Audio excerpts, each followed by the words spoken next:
Hi friends, in this video I am going to check can a regular extension cord handle Philips Air Fryer. As you know, Philips Air Fryer NA231 operates at around 1700 watts. Standard 6 amp extension cords are not built for that load. They can overheat, melt or even cause a short circuit. An extension board like Gold Medal G Expert 16 amp is must if you are plugging in heavy duty appliances like Philips Air Fryer NA231. In this code, Philips has clearly mentioned that it required 16 amp socket. A 6 amp plug supports up to about 1300 watts, but a 16 amp socket can safely handle up to 3700 watts. Hence, if you are using Philips Air Fryer NA231, please don't risk it with a regular 6 amp board.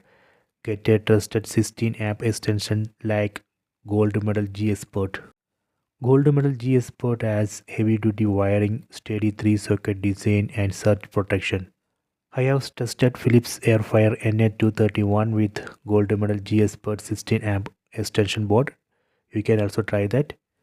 In order to keep your kitchen safe, you need the right kind of extension board. I hope you have enjoyed this video. Please subscribe this channel. Please like and share the video.